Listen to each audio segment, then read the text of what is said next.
En la historia de México no ha habido un opositor tan opositor como López Obrador. Por décadas rechazó todo, se negó a platicar con todos, no quiso ni sentarse a negociar una sola ley. Era el rey del no. Bueno, pues ese hombre, que por años no estuvo de acuerdo en nada, ahora no entiende por qué hay personas que no están de acuerdo con él. ¿Por qué se quejan? ¿Por qué se quejan? ¿Por qué se quejan las mujeres? Pues porque las están matando. 10 feminicidios al día. Y encima les quitó las estancias infantiles, les quitó las escuelas de tiempo completo. ¿Por qué se quejan?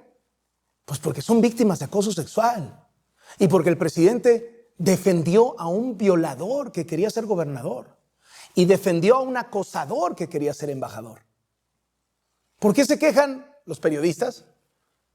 Pues porque están matando más colegas que nunca. ¿Por qué se quejan las víctimas de la violencia? Pues porque el gobierno de López Obrador tiene récord de ejecuciones. ¿Por qué se quejan los familiares de desaparecidos? Porque no hay presupuesto para más búsquedas. ¿Por qué se quejan los estudiantes? Pues porque no quieren que sus universidades se vuelvan escuelas de morenistas. ¿Por qué se quejan los científicos? Pues porque López Obrador les prometió más presupuesto y resulta que se lo recortó. ¿Por qué se quejan los cineastas? Pues porque López Obrador les prometió más presupuesto y resulta que se lo recortó. ¿Por qué se quejan los deportistas? Porque en lugar de apoyarlos, les bajó el sueldo. ¿Por qué se quejan los papás de niños con cáncer? Porque no hay medicinas. Porque el presidente acabó con el seguro popular. Porque en lugar de aumentar el acceso del pueblo a la salud, durante su gobierno, 15 millones de mexicanos se han quedado sin servicios de salud. ¿Por qué se quejan los ambientalistas? Pues porque están matando más ambientalistas que nunca. Y porque están arrasando la selva para construir su capricho del Tren Maya, que va a pasar sobre cenotes, va a contaminar cuerpos de agua. Porque cuando todo el planeta camina hacia las energías limpias, López Obrador quiere hacer una refinería. Pseudoambientalistas están ahora alimentando de que se destruye con el Tren Maya. Si acaso estaríamos impactando 100 hectáreas. 100 hectáreas. El hombre que prometió no tirar un árbol con su tren, hoy dice que arrasar con 100 hectáreas no es nada. No se va a talar nada, no se van a abrir no se va nuevos, nada. a sobre tirar esa vía. un árbol. Según él, todo va tan bien en el país que no hay nada que criticarle, nada de qué quejarse. Y en esta borrachera de ego, ningún reclamo puede ser legítimo.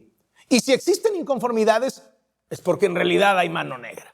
Así, ante cualquier señalamiento, López Obrador responde de 3 maneras. Descalifica, acusa complot o reparte culpas a los gobiernos neoliberales.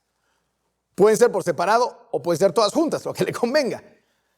Esto dijo de las marchas de mujeres de esta semana. Hay infiltración de grupos conservadores con el propósito de dañarnos. Y habló de sopletes, de marros, de protestas violentas.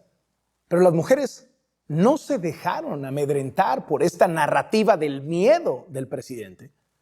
Y decenas de miles de mujeres salieron a las calles de forma pacífica porque no son títeres de los conservadores, porque no son terroristas, porque no son mercenarias. Son ciudadanas inconformes. Y esto es una democracia.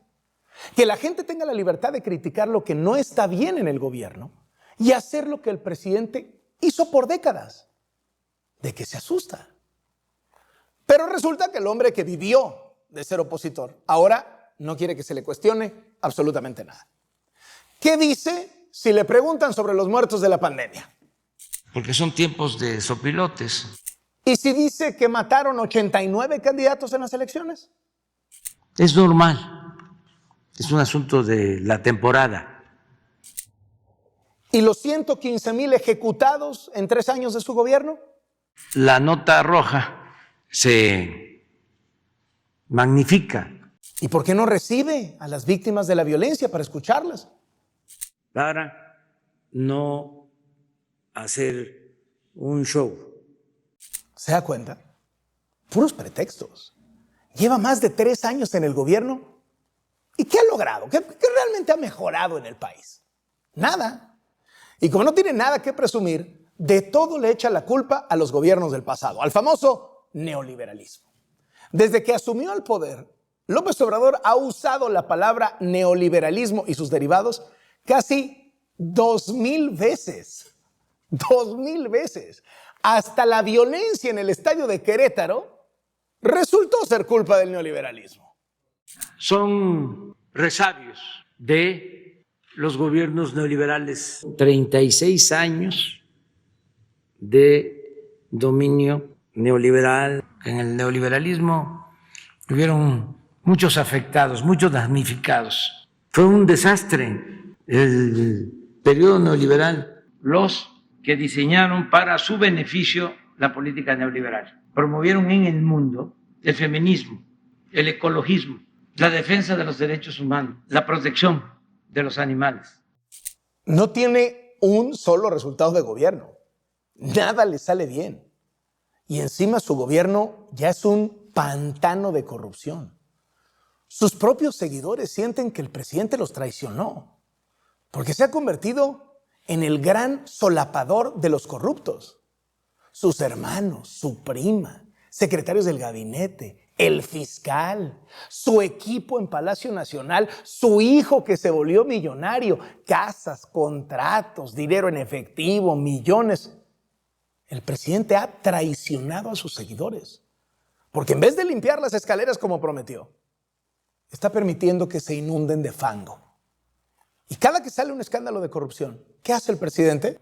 Encubrirlo, protegerlo, justificarlo, dar impunidad, volverse cómplice. El presidente es cómplice de la corrupción. Y al serlo, traicionó sus ideales, traicionó sus promesas, traicionó su discurso y, lo que es más grave, traicionó a sus seguidores. Y él lo sabe. Soy Carlos Loret de Mola. Esto es Latinos.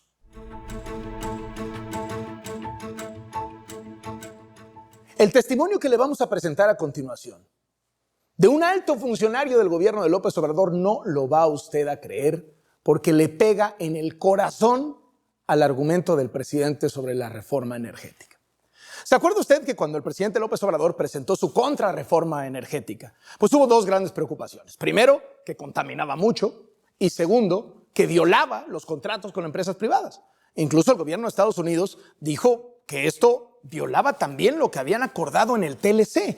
¿Y cuál ha sido la respuesta desde entonces del gobierno de López Obrador? No, esto no viola el TLC, porque en el TLC nunca acordamos nada en materia energética.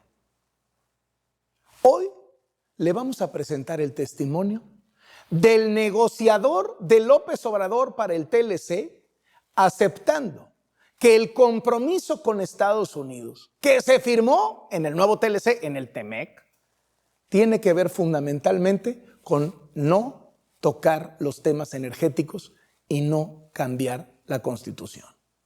Ese fue el compromiso y lo acepta el propio funcionario. Vea este reportaje de Claudio Ochoa Huerta.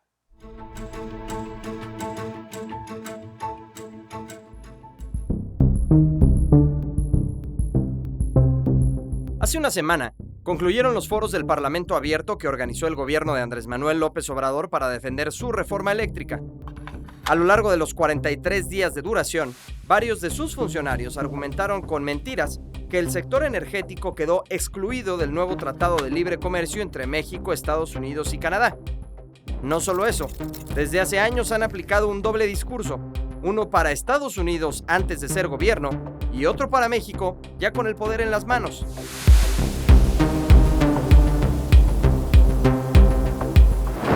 El engaño de la administración López Obradorista comenzó el 27 de agosto de 2018 en una conferencia de prensa organizada en la Embajada de México en Washington, D.C., como parte de los acuerdos del TEMEC. Todavía gobernaba el priista Enrique Peña Nieto y en su representación estaban Luis Videgaray como canciller e Ildefonso Guajardo, secretario de Economía. Por el gobierno entrante, Jesús Seade, el negociador principal. Ahí, Él respondió que el presidente electo Andrés Manuel López Obrador no iría contra la reforma energética alcanzada por Peña Nieto y sus aliados en 2013 y que luego formó parte del tratado. El presidente electo ha sido muy claro desde toda su campaña, y desde que ganó las elecciones, en público, en privado, en todas las formas, casi cada tercer día ha enfatizado que él no va a echar para atrás la reforma energética, él no piensa cambiar la Constitución, él respeta el marco legal como lo tenemos, y eso incluye, por supuesto, los contratos, que son parte del marco legal, los contratos existentes como los tenemos. Pero eso, a todas luces, cambió. En distintos episodios, tanto Manuel Bartlett, director de la Comisión Federal de Electricidad, y Rocío Nale, la secretaria de Energía, han insistido que el sector energético está excluido del TEMEC y que México puede aprobar la contrarreforma eléctrica sin violarlo. Ese mensaje se replicó en voz de Raúl Jiménez Vázquez, abogado general de CFE. El artículo 8 contiene un pacto de Canadá, Estados Unidos con México, según el cual Canadá, Estados Unidos le reconocen a México su derecho soberano de modificar su constitución en el ramo energético, no solamente hidrocarburos. El sector energético está excluido del ámbito de aplicación material del TEMEC. Y eso lo tienen que entender en Canadá y Estados Unidos. Ese fue el gran cambio que logra el presidente López Obrador, ya cerrada la negociación, porque no estuvo de acuerdo con ese capítulo energético que él calificó de entreguista. No hubo negociación de contenido, no hubo discusiones de contenido con mis amigos de acá, ni mucho menos con Estados Unidos. Fue negociación, diseño de formas para que legalmente fuera perfectamente bien duro el candado y claro los textos, pero procediendo de una forma alternativa. Al hacer una revisión del capítulo 8 mencionado, solo se habla de los hidrocarburos. Tanto Estados Unidos y Canadá confirman su pleno respeto por la soberanía mexicana sin perjuicio de sus derechos en el tratado. En pocas palabras, los países miembros del TEMEC son soberanos y tienen derecho a modificar su constitución, pero eso no los exime de la obligación de cumplir con los compromisos. Ha habido una campaña verdaderamente brutal en contra del trabajo del presidente de la República en el área energética. Desde el inicio del gobierno empezó el ataque, sabiendo que el presidente estaba a favor de la defensa de las empresas energéticas del país, por su importancia y trascendencia en la soberanía nacional, en la seguridad energética de México. Con la actual redacción de la contrarreforma López Obradorista, se violarían los capítulos de inversión, comercio de servicios, empresas propiedad del Estado y medio ambiente, entre otros. Eso traería consecuencias legales como amparos, juicios en contra del gobierno mexicano, salida de capitales y hasta posibles sanciones en la Organización Mundial de Comercio.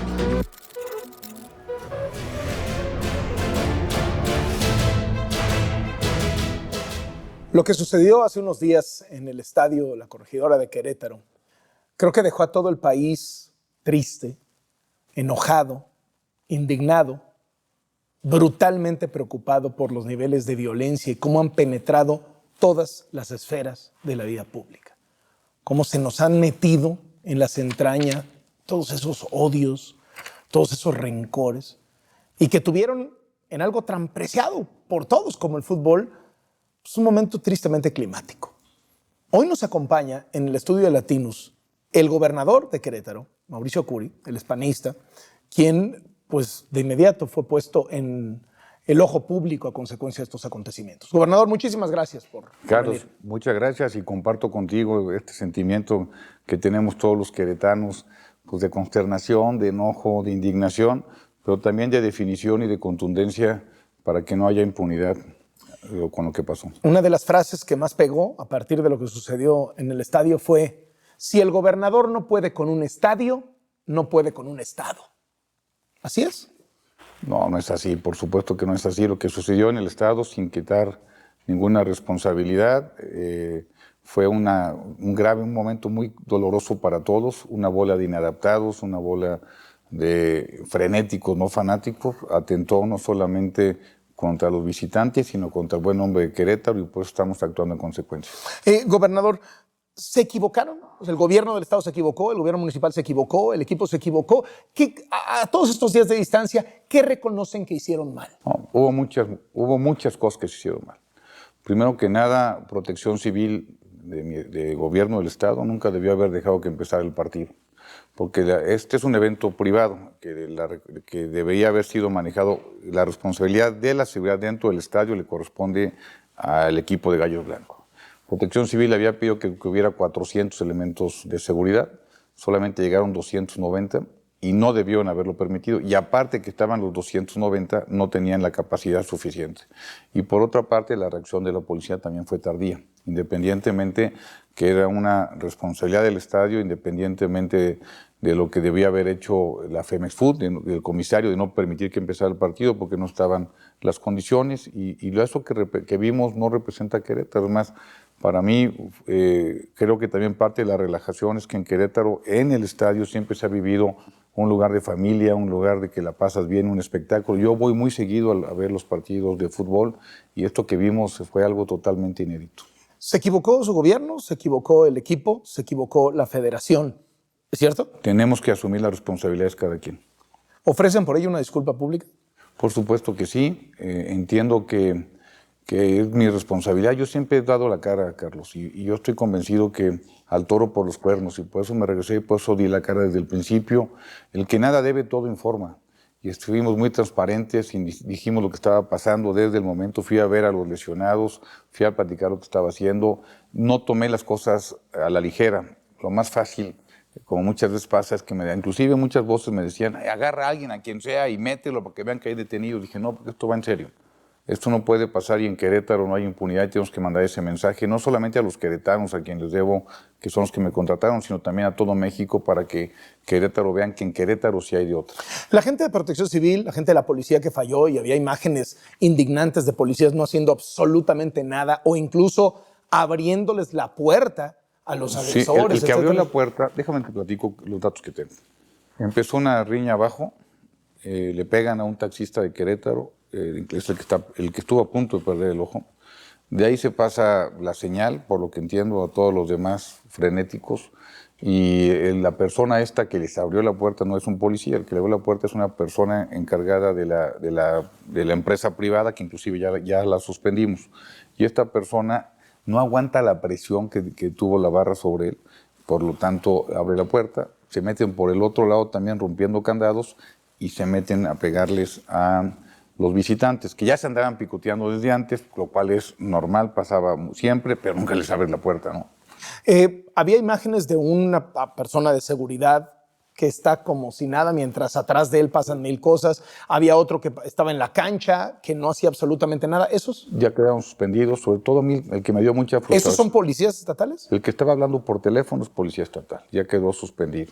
El director de la Policía Estatal ya quedó suspendido y la Fiscalía, que de veras en Querétaro tenemos una buena Fiscalía, le estoy pidiendo que hagan las investigaciones no solamente hacia afuera, hacia los delincuentes, que como dije el domingo, voy por ellos y vamos hasta las últimas consecuencias. Esto, Carlos, no es el fin, es decir, estas detenciones, esto que estamos pasando, las 28 órdenes de aprehensión que tenemos, los 21 cateos que ya se hicieron, los más de 400 videos que ya se revisaron, no es el fin, es decir, con esto no termina, esto es el principio de todo lo que vamos a hacer, porque los delitos que han sido acusados no son delitos leves, están acusados por homicidio en grado de tentativa, por apología del delito y por supuesto por escándalos y riñas en espacios públicos. ¿Es cierto que la empresa de seguridad contrataba por 400, 200 pesos a cualquiera sin ninguna experiencia, nomás lo vestía de policía y para adentro?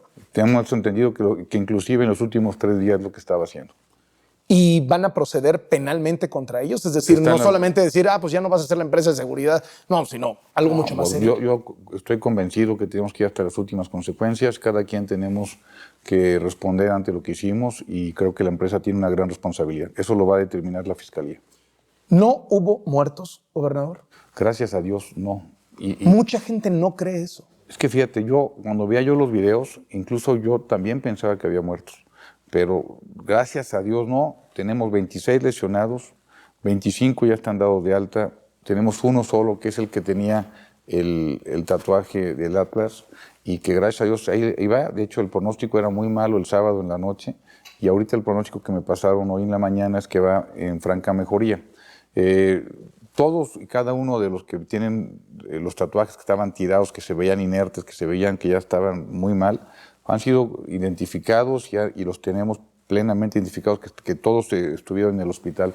Mira, yo no sé cómo sea en otros estados, pero en Querétaro hay certidumbre. Tenemos instituciones muy sólidas, la Fiscalía, el Poder Judicial y el Poder Ejecutivo. No tendríamos forma de cómo hacerlo. Es más, O sea, ¿no tendrían cómo esconder un muerto? no hay forma. Mira, di mi ¿Pone teléfono. su renuncia sobre la mesa si le descubren que escondió un muerto? Por supuesto que sí. Yo di mi teléfono particular para que si hubiera alguien que me dijo, que me decían que si hay muertos, por favor díganme dónde están, hagan una denuncia. Tuve mucha plática con el gobernador de Jalisco también para ver si él tenía alguna denuncia de alguien no localizado o nosotros. Y no tenemos ningún elemento que nos diga que alguien hasta este momento haya fallecido. ¿Es su responsabilidad lo que pasó, gobernador? No la puedo evitar, soy gobernador del estado y yo no evito responsabilidades. Yo asumo, doy la cara y cuando la riego, Carlos, así me enseñó mi papá, pues agachar la cabeza, levantar la cabeza y ver qué se puede hacer para adelante. Este es un caso que va a perseguir a Mauricio Cura en toda su carrera política, en todas sus aspiraciones. Está prácticamente empezando como gobernador en lo que resta del sexenio. Mira, yo creo que sí hay un antes y un después para todos. Pero también en la forma que reaccionamos, creo que también la gente lo valora, y Querétaro es mucho más de lo que vimos. Querétaro tiene las mejores mediciones a nivel nacional e internacional en inversión extranjera directa, en mediciones en percepción de seguridad, en mediciones en temas de calidad de vida, y esto francamente no dice lo que es Querétaro. Por supuesto que los queretanos estamos dolidos, pero también entendiendo que esto va para adelante. ¿Esto fue planeado, gobernador, o sucedió al calor? Mira, de verdad, Carlos, yo todas las teorías de conspiración, teorías de complot, yo no creo en eso, yo creo en los hechos. Y la verdad es que no, o sea, cuando me dicen, no, es que estuvo planeado porque un cuate que dice que es huachicol, que está en San Juan del Río y Hidalgo, que le va a los gallos y le va a pegar a los del cartel Jalisco Nueva Generación, que es un cartel muy agresivo, y se van a pelear a trancazos en el estadio. Lo veo francamente poco serio. Creo que hubo muchas cosas que se hicieron mal. La responsabilidad dentro del estadio es del equipo, y nosotros también tardamos en actuar. ¿Crimen organizado infiltrado? No lo vimos. Por ejemplo, fíjate. ¿Lo han investigado y no hay ninguna pista? Hasta este momento no tengo ningún elemento. Inclusive lo platiqué con el fiscal general de la República, lo platiqué con Inteligencia del País. ¿Y qué dijeron? Coinciden con nosotros que no existe, por lo menos no hay ningún elemento. Pero te platico algo, Carlos. De las 10 personas, de los primeros detenidos que hubo, solamente uno tenía antecedentes penales. Solamente uno tenía un antecedente penal sobre riña y lesiones. Los demás no, incluso tenían una forma honesta de vivir, es decir, tenían su trabajo, pudieron acreditar que tenían una forma honesta de vivir. Entonces, francamente, lo vemos muy alejado de lo que es. Entiendo que todas estas teorías son muy seductoras, son encantadoras, y entiendo cuando hablas, no, es que el gobierno esconde y no dice. Fuimos muy transparentes, de verdad. En Querétaro creemos que el que nada debe, todo informa. Tan es así que somos el único estado que presentó las 5 de 5, no tenemos ninguna observación por parte de la autoridad de la Federación. De verdad, en Querétaro estamos enseñando que sí hay de otra. Gobernador, las personas heridas, nos dice usted que no hay personas muertas, bueno, las personas heridas más graves, ¿van a tener secuelas de por vida algunas? ¿Cuál es el estado de esas personas? Bueno, uno de ellos, por ejemplo, el queretano, que ayer estuvo el presidente municipal con él aquí en la Ciudad de México, que ya lo acompañaron a Querétaro. Su ojo que puede perder una gran visibilidad. El primer reporte que tenía yo es que ya había perdido el ojo, pero tuvo 2 intervenciones más con grandes doctores aquí del siglo XXI y le han salvado el ojo, aunque tengo entendido que sí le va a bajar la visibilidad. ¿Esa es la única secuela? Habrá que ver los demás, caso por caso. Por lo menos algunos sí seguramente tendrán. El que tenemos ahorita en el hospital, que es el más grave, que fue el más grave de todos, es el que me preocupa y que espero que salga bien en los próximos días. ¿Qué le parecieron, gobernador, las sanciones que anunciaron las autoridades del fútbol mexicano? Mira, es que ustedes pueden decir, o he escuchado que son leves. Pues al fin y al cabo, decidieron vender el equipo, hicieron un año sin tener fútbol en Querétaro. Aquí si hubiera sido algo más, Carlos, el lastimado hubiera sido el aficionado de veras y hubieran ganado estos frenéticos inadaptados. Yo considero que Querétaro... Pero están a la altura de lo que significó para el país el episodio de hace unos días. Yo considero, y lo digo de corazón, que la impunidad no puede quedar con los que hicieron mal. Es decir, 70, 80 personas que hicieron todo esto no pueden arrastrar a los cientos y miles de aficionados de veras de la afición que tiene Querétaro. Mira, Querétaro es un estado de primera, con una ciudad de primera, con una afición de primera, y yo considero que se ocupa un estadio de primera. Tenemos el estadio de primera. Ningún estadio en el país tiene un Corregidora con esa historia que tiene un Corregidora. Hemos sido mundialistas, hemos sido testigos de grandes eventos a nivel internacional y nunca había pasado nada. Ahora, esto no parece ser fortuito. Es decir, ha ido increciendo la violencia en los estadios. No es caray, ¿cómo llegamos hasta aquí? No, no, no. Hemos visto un derrotero, una caminata de cómo llegamos hasta aquí. Desde su punto de vista, y usted ya asumió la responsabilidad que le toca al gobierno, ¿hay complicidad de los equipos? ¿Hay complicidad de la federación? ¿Hay complicidad de la liga en que los niveles de violencia hayan escalado hasta llegar a lo que vimos hace unos días? Yo creo que todos tenemos una responsabilidad y hay que asumirla cada quien. Y lo que yo sí creo es que el tema de las barras sí se tiene que investigar, se tiene que actuar y no pueden ser estos cuates que son frenéticos, no pueden ser parte de la afición. Pero cada que pasa algo así, dicen eso. No puede ser, vamos a investigar a las barras, ¿no? Y pum, se apaga, pasa el tiempo, al rato de partido, ¿no? Y a lo que sigue. Yo me hago cargo de lo que es Querétaro, los demás que se hagan cargo de lo suyo, nosotros nos haremos cargo de lo que es Querétaro, incluso... Pero claro, por eso le pregunto al gobernador de Querétaro, los equipos, la federación, la liga, ¿han sido cómplices en que la violencia escale hasta aquí? Yo no sé si cómplices, pero en este caso sí hubo omisiones de todos. ¿Hubo un manejo político electoral para perjudicar al gobernador con todo este tema? Bueno, cuando ves que Pigmenio Ibarra dice lo que dice de una forma poco seria y eso, por supuesto que sí, quisieron lastimar a mi gobierno. Pigmenio Ibarra tiene 150 millones de razones para decir lo que dice, ¿no? Pero bueno. Por supuesto, este tipo de personas sí, pero bueno, cada quien darle su lugar y el tiempo saca siempre la verdad y el tiempo nos dice de qué forma actuamos. Lo que sí te puedo decir es que actuamos de forma, digamos, asumiendo lo que nos toca a cada quien. Y es lo que a mí me tocaba y creo que eso es lo que esperan los queretanos, que un gobernador que asuma, un gobernador que dé la cara y un gobernador que sobre todo resuelva, que fue lo que hicimos. ¿La reacción del presidente? Bien, yo creo que el presidente tuvo la información desde un inicio. Inmediatamente se comunicó el subsecretario de Seguridad, Ricardo Mejía. Tuvimos una comunicación constante. Estaban en el mismo entendido que nosotros, que no hay muertos, que no hubo muertos y que gracias a Dios no hubo muertos hasta este momento, pero nada más tenemos una persona grave. ¿En algún momento pasó por su cabeza, puede ser mi final como político? No. ¿En algún momento pasó por su cabeza renunciar? Hombre, no, mira, yo sé que yo soy empresario de toda la vida y hay días complicados, hay días buenos y Querétaro es mucho más de lo que vimos ahí y estoy convencido que para eso me contrataron, para los momentos difíciles, para tomar decisiones, para acercarme, estar cerca de los lesionados, estar cerca de los queretanos y dar la cara. En las crisis, ¿los políticos se sepultan o se catapultan? ¿No? O sea, es decir, a partir de grandes crisis es cuando un político puede arruinar su carrera de por vida o, por el contrario, potenciarse para seguir adelante. ¿Cómo va a salir usted de esta? Pues yo espero... ¿Sale presidenciable o sale en el basurero? Yo lo que quiero es ser enfocado en Querétaro. Este es el momento de estar pensando 100% en Querétaro. Y aunque yo nunca me he puesto un techo en mi vida, Carlos, te puedo decir que en este momento lo que tengo que hacer es responderle a los queretanos. ¿Y políticamente eso qué implica en términos de su carrera? Pues que para aspirar a algo más, tengo que dar resultados donde estoy. De cómo maneje al final el caso Corregidora, de cómo lo ha manejado, de cómo perciba la gente que lo manejó, ¿depende el futuro de Mauricio Curi? Pues no lo sé. Yo creo que cada acto que haces, pues por supuesto que tiene consecuencias para adelante. En este caso, yo estoy convencido que hice lo que tenían que hacer, que es regresarme, estar de cerca. Le pedí a la Secretaría de Seguridad Pública que me diera un informe, a la Protección Civil. Tomamos inmediatamente acciones. Y lo más importante es la confianza que le tenemos y las herramientas que le damos a la Fiscalía para poder detener a estos inadaptados.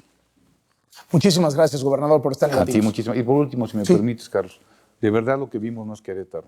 Querétaro es un estado echado para adelante, es un estado que la gente le gusta vivir en paz, un estado pacífico, un estado donde hemos tenido grandes retos, tenemos grandes retos en seguridad, grandes retos en temas de movilidad, pero que de verdad esto que vimos no es Querétaro.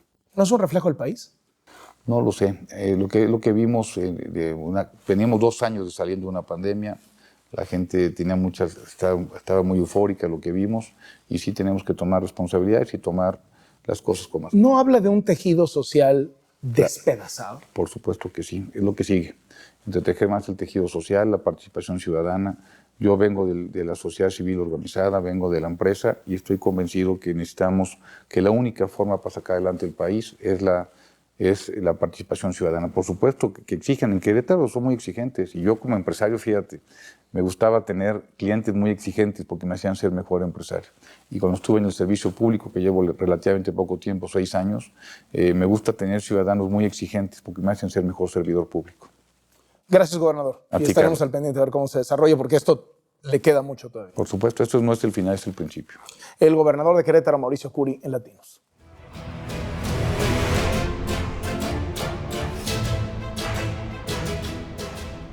Ya cuando se empiezan a grabar entre ellos, es que esto ya colapsó. Nos vemos la próxima semana.